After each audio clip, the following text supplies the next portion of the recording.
Bonjour et bienvenue dans cette nouvelle vidéo. Je vais parler d'automatisation des tests. Un sujet très intéressant qui permet d'améliorer vraiment grandement la qualité et l'efficacité des équipes. Donc traditionnellement, voilà, les tests étaient faits manuellement par des profils de testeurs ou en anglais QA, Quality Assurance. Donc des gens très bien qui permettent de voir des scénarios auxquels les développeurs n'avaient pas pensé. Mais par contre, assez souvent, les tests étaient faits manuellement, donc toujours répéter les mêmes tests. C'était très lourd, pas forcément efficace. Et c'est ce qui faisait qu'il y avait souvent un décalage entre développement et test, ce qui fait que les gens ne collaboraient pas. Donc, avec l'avènement du DevOps, avec la recherche d'efficacité, l'automatisation des tests, c'est vraiment l'arme fatale qui permet d'améliorer fortement la qualité au niveau des vérifications de non-régression. Puis aussi juste s'assurer que le produit est conforme à ce qu'on veut, parce qu'en fait, on a une version à un instant T d'une application, d'un site web, voilà, d'un composant. On va le faire évoluer, mais rien n'empêche que ce qu'on va faire va peut-être casser quelque chose. Donc déjà, la règle de base, c'est on s'assure que on n'introduit pas de régression, donc d'erreur, de bug. Mais en plus, idéalement, ce qu'on a développé correspond bien à ce qu'on souhaitait. Donc là, ce que je voulais vous montrer, c'est vous montrer un cas concret. Donc là, moi, je travaille sur le projet open source Hobbyfarm. C'est une plateforme de formation d'e-learning en ligne. Donc en fait, on fait tout depuis un navigateur internet. Donc c'est un projet open source sur lequel je contribue. Et en fait, on a l'envie, le besoin aussi de s'assurer que nos versions ne cassent rien, puis qu'elles sont conformes à ce qu'on souhaite. Et en même temps, on veut gagner en efficacité, parce que le plus on automatise de tests, plus on va être confiant à faire du développement et potentiellement casser du code. Parce que derrière, on sait qu'on a le filet de sécurité. Donc voilà, dans cette idée-là, en fait, j'ai travaillé sur le sujet d'automatisation, et c'est ce que je voulais vous partager en termes de réflexion. Donc, Hobbyfarm est composé de deux interfaces web, de sites web, et derrière d'une API qui lui sert de back-end, donc classique back-end front-end. Donc on a ces différents composants-là, donc c'est pas qu'une application, c'est plusieurs applications, mais on veut s'assurer que tout est bon là-dessus. Donc avant de vous montrer la solution, je voulais juste revenir sur quelque chose d'extrêmement important, en fait, c'est quand on parle d'automatisation des tests, il y a au moins un élément à avoir en tête, c'est la pyramide de tests. Donc c'est quelque chose que vous pourrez voir dans la littérature. Et pourquoi une pyramide? Parce qu'en fait, la pyramide va être composée de plusieurs couches. Donc il y a plein de versions différentes. Moi, c'est une version qui me parle pas mal. Mais ce qui est sûr, c'est qu'en tout en bas, la base, ce qui est généralement le plus développé, ça va être les tests unitaires. Donc c'est des tests qui sont très proches du code, qui sont isolés. Ensuite, on monte d'un niveau des tests d'intégration. Donc on va prendre l'application, on va le mettre dans un environnement plus ou moins complet, et derrière, par exemple, on aura un lien avec la base, avec un fichier. Après, on monte encore d'un niveau et on se met à la place d'un utilisateur et on veut valider que le système correspond aux besoins de l'utilisateur. Et après, les textes exploratoires où là, du coup, on navigue, on fait des choses qui sont pas forcément prévues. Et pourquoi c'est une pyramide? Parce qu'en fait, d'un côté, généralement, la couverture est beaucoup plus forte au niveau des tests unitaires, parce qu'en fait, c'est les plus simples à faire. Parce qu'en termes de coût, plus on monte justement dans cette pyramide, plus ça va être compliqué à faire. Donc, traditionnellement, on fait plus ce qui est le plus simple. Donc, on va faire la partie test unitaire. En sachant que ça, c'est absolument pas une règle à suivre pour tous les projets, toutes les entreprises. Vous pouvez avoir un losange, vous pouvez avoir qu'un seul niveau. Ce qui est juste important, c'est de savoir là où vous vous situez et ce que vous voulez faire. Donc nous, dans notre cas, ce qui faisait sens, en fait, c'est les tests end-to-end. Parce qu'en fait, avant toute chose, on veut s'assurer que toujours on est capable de valider une plateforme existante et que dans les nouvelles versions, on s'assure qu'on a toujours le comportement attendu. Donc par rapport à ces tests end-to-end, on va toucher donc à la partie UI, donc avec des applications web. Et là-dedans, je voulais vous parler de quelque chose d'autre, en fait, c'est que par défaut, quand on écrit des tests, c'est grisant parce qu'en fait, on automatise quelque chose qui était manuel, donc c'est toujours grisant. Sauf que derrière, si on part bille en tête sans réfléchir aux bonnes pratiques, on va faire une configuration, un outil de test qui va derrière va souvent poser des problèmes parce qu'il va des fois être en erreur. Et puis il va y avoir de moins en moins de monde qui vont vouloir travailler dessus. Et ce qui se voit quasiment tout le temps, c'est que alors soit les tests vont basculer en rouge et puis plus personne ne peut aller dessus, ou alors bon, peut-être qu'ils sont encore en vert, mais il n'y a plus personne qui veut y toucher. Donc, comment rendre un code maintenable sur la partie UI, entre autres, c'est c'est justement c'est grâce à un pattern qui s'appelle le page object. En fait, l'idée c'est que dans le code, on va séparer ce qui a une forte adhérence avec la partie web et on va bien l'écrire. et on va d'une autre partie qui est plutôt fonctionnelle. Donc tout ce qui est, on va prendre un peu de hauteur et on va se dire voilà, quelles sont les fonctionnalités qu'on fournit. Donc là maintenant, je vais vous montrer la solution. Donc pour la solution, donc ce que j'écris, c'est que j'ai écrit un document qui explique un peu mon étude. Alors ça ne vaut que dans un cas particulier, une équipe donnée, des personnes données, et voilà, c'est moi qui l'ai écrit, donc c'est absolument pas quelque chose qu'il faut suivre by the book, mais c'était juste pour expliquer voilà mon cheminement. Moi ce que je fais, c'est que par rapport à un besoin, j'ai regardé les solutions existantes, donc il y a quatre outils qui sortaient, Cypress, Jest, Playwright, Selenium. Jest est vraiment très bien, mais moi il me donnait l'impression d'être plutôt intéressant sur quand on est plus proche du code, donc pour des tests unitaires ou tests d'intégration. Et après Selenium, il a le défaut de son âge en fait, c'est que bah, il est plus aussi performant que les petits jeunes. C'est triste, hein, c'est la loi de l'informatique, mais du coup il y a plein de soucis qu'on devait gérer avec Selenium, entre autres le fait de devoir attendre. En fait, avec Selenium, on clique sur un élément et ensuite on doit attendre que la page se recharge, mais ça faut lui dire comment faire. Il est pas capable de le faire, alors que les nouveaux projets, donc Cypress et Playwright, ça se le font. Et après, en regardant les deux, moi c'est Playwright qui me plaisait le mieux. Voilà, il y avait une forte communauté de la doc qui est très bien, donc les deux sont bien. Vous pouvez pas vous tromper, je pense, si vous partez dessus. Mais moi, Playwright, c'est mon chouchou. C'est celui que j'ai choisi, c'est celui que j'ai mis en place. Donc je vais vous montrer ça. Voilà. Donc on va partir. Donc là, ce que je vous montre, en fait, c'est le code qui est sur mon ordinateur et j'utilise un IDE pour le faire. Donc c'est un environnement de développement. Donc c'est Visual Studio Code, c'est gratuit, open source. Voilà, mais bon, ça c'est juste un détail pour vous, mais voilà, c'est juste pour vous dire, il y a une intégration qui se fait pas mal. Et il y a principalement trois commandes au niveau de Playwright. Donc c'est un outil par défaut qui s'installe avec NPM, donc très simple à utiliser, ça marche sur tous les systèmes, Windows, Linux, Mac. Et derrière, ça se fait en ligne de commande. Et vous voyez, finalement, il n'y a que trois commandes. Il y en a une qui permet de lancer les tests, il y en a une qui permet de récupérer le rapport de test. Ça, c'est très important parce que savoir que c'est en succès en erreur, bon, c'est bien, mais on a besoin de regarder un peu ce qui se passe derrière, même si tout va bien. Et après, il y a un outil de génération de code que je vais vous montrer. Donc là, au niveau de mon code, voilà, il y a une partie test où j'ai écrit mes tests. Donc là, j'ai écrit trois tests. Donc là, ce que je fais, c'est un peu de notion de smoke test. Donc moi, je me balade un peu dans toutes les applications. Je veux juste m'assurer que l'application est là et que les pages sont là.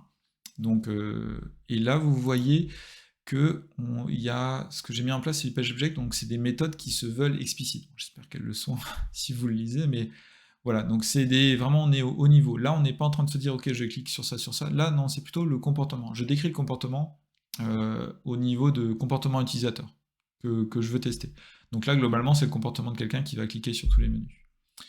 Voilà. Et ce qui est intéressant aussi, c'est que on fait du web, certes, mais on fait aussi côté API REST. Donc c'est aussi du web, c'est du HTTP, mais c'est juste que là, du coup, c'est pas une interface web. On va faire vraiment du web pur.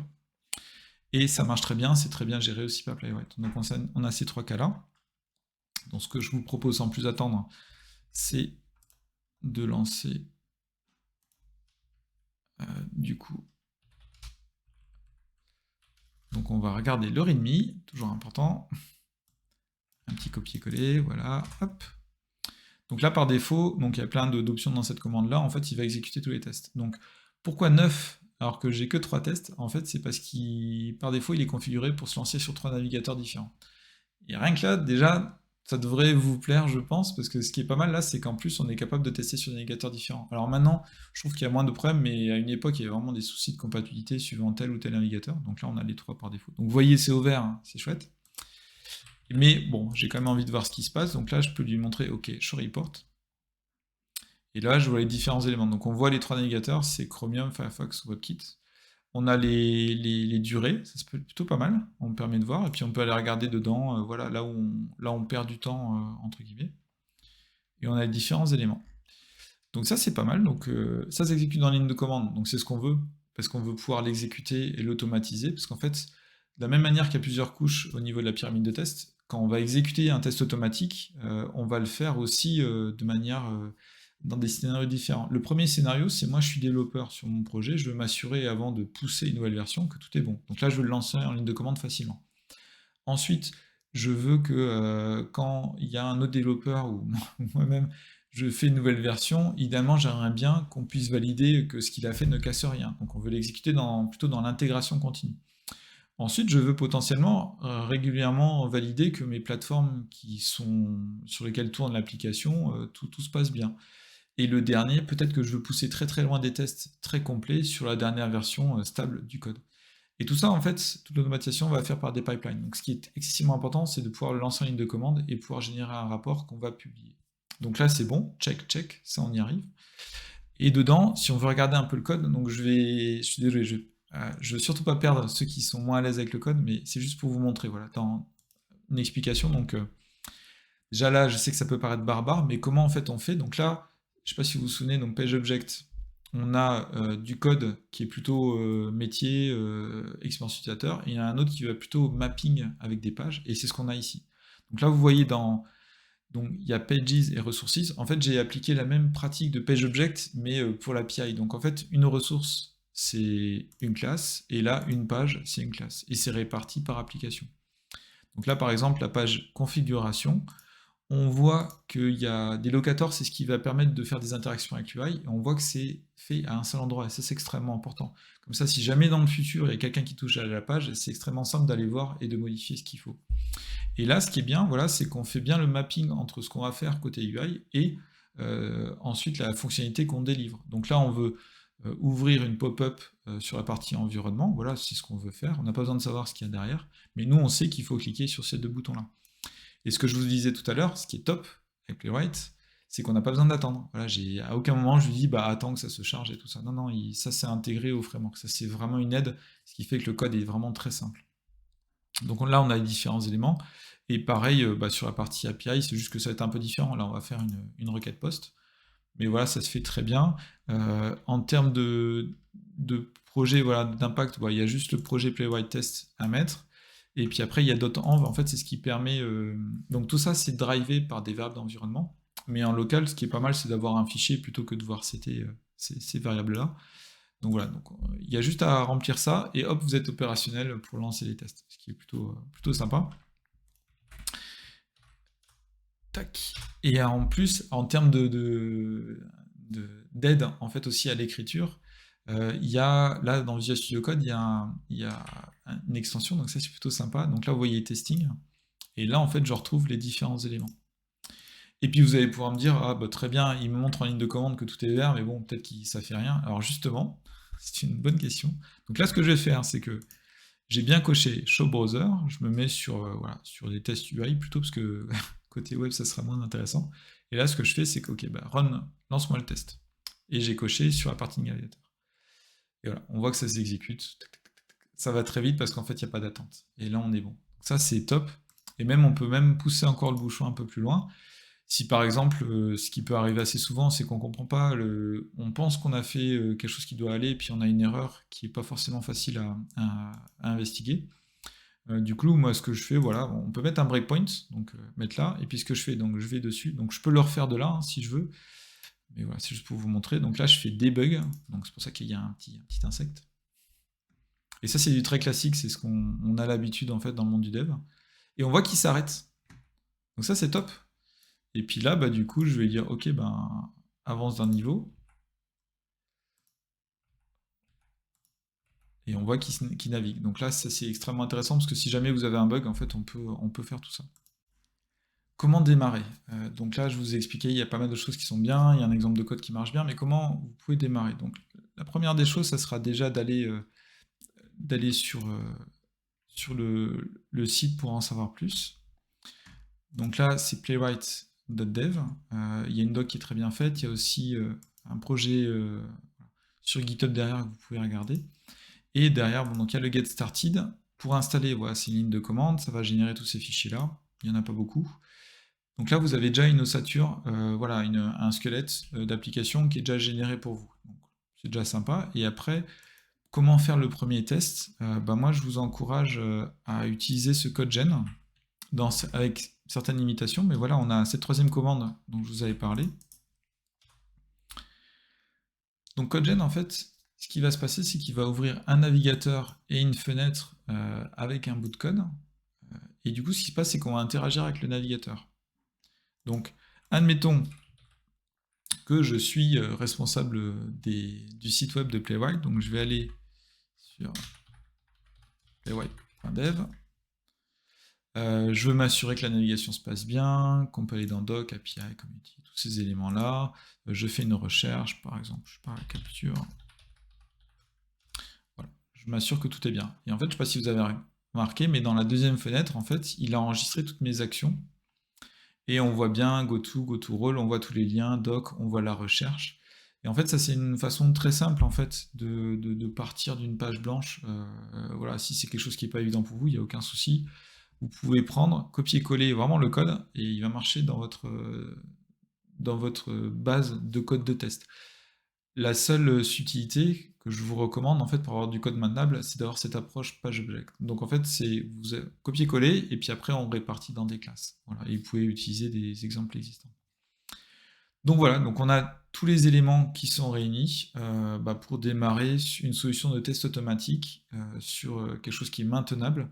Et moi, ce que je vous encourage vraiment, c'est de lier l'activité de développement avec la mise à jour de l'outil test automatique. Ça, c'est aussi quelque chose qui marche très bien et ce qui permet d'aller vite et de ne pas revenir dessus et que ce soit quelque chose d'agréable voilà, à faire. Voilà. J'espère que cette vidéo vous a plu. N'hésitez pas à mettre des commentaires. À bientôt.